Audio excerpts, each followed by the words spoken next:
everyone, welcome to my YouTube channel Education Point Coaching Classes. This side Shashi. I am going to explain today worksheet 13 subject science in class 9. You can see the topic solution. So what is the solution? आप यहाँ देख रहे हैं solvent solute दोनों add होके बन रहे हैं सॉल्यूशन, राइट. तो इट इज़ में रिटन दैट जब दो या दो से अधिक चीज़ों को हम मिलाते हैं तो उससे सोल्यूशन फॉर्म होता है. A homogeneous mixture of a two और मोर सब्सटेंस. होमोजीनियस मिक्सचर के बारे में हम प्रीवियस वर्कशीट में पढ़े थे. दो या दो से अधिक होमोजीनियस मिक्सचर को हम सोल्यूशन कहेंगे. For example sugar solution, tinctures iodine, aerated drinks and brass etcetera. ये सारे एग्जाम्पल्स हैं आपके सोल्यूशंस की. ठीक है. There are two parts of solution. Solution जो बनते हैं दो पार्ट से, एक आपका सोल्यूट होता है, एक आपका सॉल्वेंट होता है. आप देख सकते हैं, देखने में लग रहा है solvent is the a part of the solution in which solute is a dissolve in its quantity more than that of solute. Solvent मतलब जिसके अंदर हम कोई चीज़ मिलाते हैं तो सॉल्वेंट की जो क्वांटिटी होती है वो मोर होती है, ज़्यादा होती है. और जब हम सॉल्वेंट डालते हैं इसके अंदर सॉल्वेंट के अंदर, तब सोल्यूट आपको सॉल्वेंट के अंदर जाता है तो सोल्यूशन बनता है. जैसे अब एग्जांपल ले ले, चीनी पानी का घोल बनाना है तो डेफिनेटली उसमें पानी की मात्रा जो है ज़्यादा होगी और उसमें हमें 1 चम्मच चीनी ड्रॉप करेंगे. तो जो चीनी हमने ड्रॉप किया वो कम मात्रा है, चीनी आपका यहाँ पे सोल्यूट होगा. और जिसके अंदर मिला रहे, किसके अंदर हम मिला रहे, पानी के अंदर मिला रहे हैं, तो जिसके अंदर मिला रहे हैं वो आपका सॉल्वेंट हो गया. और इन दोनों को मिलकर क्या बनता है, शुगर सोल्यूशन, चीनी पानी का घोल बन जाएगा, मीठा पानी. तो उसको हम सोल्यूशन कहेंगे. ठीक है. तो आपको अच्छे से क्लियर होगा सोल्यूट और सॉल्वेंट में. यहाँ पे भी इन्होंने एक ORS के एग्जांपल दिए. जैसे मैंने चीनी पानी का ORS का घोल देखा है. ORS का एक पाउडर आता है, उसको 1 लीटर पानी के अंदर मिलाया जाता है. तो जो वो 1 लीटर पानी जो हुआ वो आपका क्या हो गया, सॉल्वेंट का काम कर रहा है. और उसमें हम क्या मिला रहे हैं, ORS.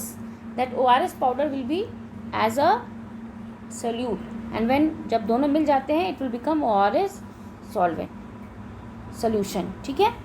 अब क्या करेंगे, generally solution is consider as a liquid substance. अक्सर हम बोलते हैं सोल्यूशन को एक लिक्विड सब्सटेंस की तरह लिक्विड करते हैं. in which solid liquids or gas are dissolved, but in nature beside liquid solution there exists besides liquid there exists a solid solution. Generally जो सॉल्यूशंस होते हैं ना वो लिक्विड फॉर्म में होते हैं. मतलब हम किसी लिक्विड के अंदर कोई चीज़ मिलाते हैं, चाहे गैस मिलाएं, चाहे एयर चाहे हम सॉलिड मिलाएं, चाहे लिक्विड मिलाएं. लिक्विड में मिलाकर सोल्यूशन बनाते हैं, लिक्विड में गैस मिलाकर सोल्यूशन बनाते हैं, लिक्विड में हम सॉलिड मिलाकर भी सोल्यूशन बनाते हैं. लेकिन लिक्विड के अलावा कुछ ऐसे सोल्यूशन भी हैं जिसमें सॉलिड यूज होता है. जैसे कि एलॉय. एलॉय मतलब क्या होता है, दो सॉलिड का मिक्सचर होता है. दो सॉलिड का मिक्सचर या दो गैस का मिक्सचर को भी हम क्या कहते हैं, they will known as a solution. ठीक है. प्रॉपर्टी ऑफ सोल्यूशन क्या होती है, सोल्यूशन की प्रॉपर्टी. सोल्यूशन जो है they are homogeneous, they are stable in nature. ये होमोजीनियस होते हैं. The size of particle in solution is so small. जो सोल्यूशन के पार्टिकल्स होते हैं वो बहुत 1 नैनोमीटर, बहुत ही छोटा है. That we can not see in our naked eyes. ठीक है. इसको हम देख भी नहीं सकते अपनी खुली आंखों से. फिर due to very small size, क्योंकि इसका इतना स्मॉल साइज होता है कि वो लाइट रेस को, सनलाइट को स्कैटर नहीं कर पाता. इसीलिए हम सोल्यूशन में से बीम ऑफ लाइट को पास होता हुआ नहीं देख सकते. इसका मतलब यह है कि अगर सोल्यूशन में से हम, मान लीजिए यहाँ पे आपने टॉर्च रख दिया तो यहाँ से कोई भी बीम ऑफ लाइट शो नहीं होगा. ठीक है. एंड दस हम आपने देखा है बीम ऑफ लाइट क्या होता है. एक छोटे से अगर आपके होल होगा आपके कमरे में तो लाइट रेज ऐसे नहीं है, सन रेज आपको यहाँ पे आती दिखाई देती, इसमें छोटे छोटे पार्टिकल्स दिखते हैं. तो वो बीम ऑफ द लाइट किसी सोल्यूशन से होकर नहीं जाती. The solute particle cannot be separated from the solution bye filtration. और जो सोल्यूट है मतलब जिसको आपने मिलाया है सॉल्यूट, वो कभी भी किसी फिल्ट्रेशन मेथड से सेपरेट नहीं हो सकता. ठीक है. ये है प्रॉपर्टी ऑफ सोल्यूशन. कुछ क्वेश्चंस यहाँ पे. What are the solution and state with example. आपने यहाँ पे सोल्यूशन का यहाँ पर पढ़ा था कि सोल्यूशन क्या है, ठीक है। तो 2 or more than we can write that there are 2 parts of a solution, a homogeneous mixture से लेकर solution is known as a solution. There are 2 parts, solute and solvent. Example के लिए sugar solution, tincture iodine, aerated drinks, ठीक है। फिर है define solute and solvent. Solute और solvent को अलग से डिफाइन करना है, डिफ्रेंशिएट करना है। तो सोल्यूट और सॉल्वेंट यहाँ से लिखा है कि solute and solvent is a part of solution in which solute is dissolve and it's quantity is more than the solute, ठीक है। फिर बिलो द गिवन, आपको कुछ गिवन सोल्यूशन दिया है, आपको आइडेंटिफाई करना है ये सोल्यूशन सॉल्वेंट है या सोल्यूट है, इनमें से सोल्यूट है या सॉल्वेंट, ठीक है। एलोस्मिनेशन mentions also mention whether these are solid, liquid और गैस, और इनके स्टेट भी आपको मेंशन करने हैं। तो क्या दिया है आपका, air, milk, water, Pepsi, humid air, sea water, pollutants in airs, ठीक है। ये अभी हम डिस्कस करते हैं। इसके पहले हम क्वेश्चन नंबर 4 देख लेते हैं। Right the property of solution, यहाँ से आपको प्रॉपर्टी ऑफ सोल्यूशन मिलेगा, है ना। क्वेश्चन नंबर 4 का ये आंसर हो गया।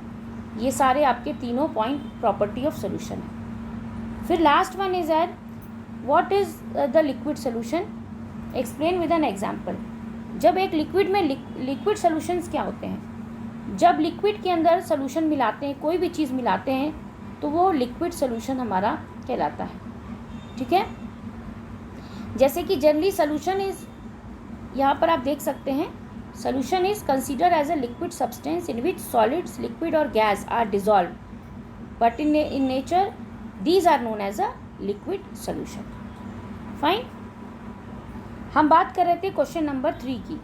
क्वेश्चन नंबर 3 के पास आपके पास कुछ कंपोनेंट्स कुछ दिए हुए थे, आपको आइडेंटिफाई करना है कि ये सॉल्वेंट होंगे या सोल्यूट होंगे। चलिए लेट अस डिस्कस। पहला आपका क्या था, मैं पूरी एक्सप्लेन करती हूँ आपको। पहला आपका एयर था। एयर क्या हुआ, इन एयर सॉल्वेंट, एयर क्या होता है, द सॉल्वेंट हुआ, क्योंकि air is the solvent, nitrogen gas, इसमें बहुत सारी गैस प्रेजेंट होते हैं, नाइट्रोजन गैस होते हैं। नाइट्रोजन गैस जो यहाँ पे हुआ सबसे बड़ा, वो नाइट्रोजन गैस सॉल्वेंट का काम करता है, क्योंकि एयर में नाइट्रोजन गैस का रेशियो सबसे ज़्यादा होता है। बाकी जो एक्स्ट्रा गैस होते हैं, जैसे कि प्रोपोर्शन में आपके ऑक्सीजन हो गए, ये आपका सोल्यूट्स का काम करता है, ठीक है। तो सबसे ज़्यादा मात्रा में नाइट्रोजन होता है, तो एयर आपका सॉल्वेंट हो गया। नेक्स्ट आपका हो गया मिल्क। जब हम मिल्क की बात करते हैं तो मिल्क में लैक्टोज होता है और साथ में सब मिनरल्स भी होते हैं। Water soluble vitamins are dissolve in water, इसके अंदर होते हैं डिज़ोल्व। तो ये लैक्टोज जो होता है वो आपका सॉल्वेंट हो गया मिल्क में, और बाकी जो डिज़ोल्व मटेरियल से विटामिन हुआ, मिनरल्स हो गया, वो सोल्यूट का काम करेंगे, सोल्यूट, ठीक है। So they can consider as the solutes and water is their solvent, ठीक है। पेप्सी की बात करते हैं तो Pepsi has a sugar, caffeines and carbon dioxide as solutes. Water is the common solvent in here. इसमें पेप्सी में जो होता है वाटर के साथ ये सब चीज़ें प्लस होती हैं, तो पेप्सी के अंदर जो ये सॉल्वेंट हो गया और ये सोल्यूट का काम करता है। तो ज़्यादातर इसमें तो ये एक सॉल्वेंट हुआ। फिर आपका ह्यूमिड एयर आया। Humid air, here water is the solute and air components, gases together form the solvent. Humid air क्या होता है, ह्यूमिड एयर में आपको जब नम से भरा, वाटर से भरा एयर हो, तो यहाँ वाटर जो है सोल्यूट हुआ and the air component gases together solvent का काम करेगा, ठीक है। फिर आपका पोल्यूट्स, फिर उसके बाद है आपका सी वाटर। ह्यूमिड एयर के बाद आपका सी वाटर था। Sea water, in a solution of a sea water, water is the solvent, water इसमें सॉल्वेंट हो गया और इसमें बहुत सारे सॉल्ट डिजॉल्व होते हैं, NaCl, ये आपका सोल्यूट्स हुआ। फाइन।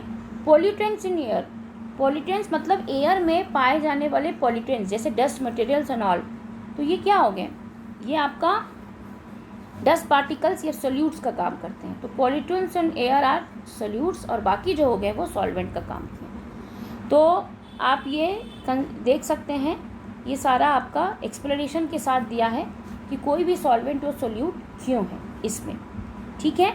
और आपको इसमें सॉलिड लिक्विड गैस भी बताना है। साफ दिख रहा है, एयर आपका सॉलिड है, milk is your liquid, water is your liquid, Pepsi is your liquid, humid air is gas, sea water again liquid, pollutants in air you can take as a solid. 10 particles को solid में consider करते हैं, तो ये आपकी solids में आ सकता है। तो यू हैव डिफ्रेंशिएट बिटवीन इनमें पाए जाने वाले सोल्यूट और सॉल्वेंट को कर दिया। वाटर आपने में क्या है, वाटर यहाँ पे रह गया था, वाटर आपका सॉल्वेंट है क्योंकि वाटर में ही सब चीज़ मिलाई जाती है, ठीक है। तो वाटर आपका सॉल्वेंट हो गया। सो सी वाटर अगेन सॉल्वेंट हो गया, ठीक है। ह्यूमिड एयर में जो ह्यूमिड होता है वो सोल्यूट का काम करता है, एयर सॉल्वेंट का काम करता है। पेप्सी में जो वाटर हुआ, पॉल्यूटेंट एयर, सब हमने डिस्कस कर लिया with explanation. So now this was all about your today's worksheet. Hope you have liked it. Keep watching. Thank you.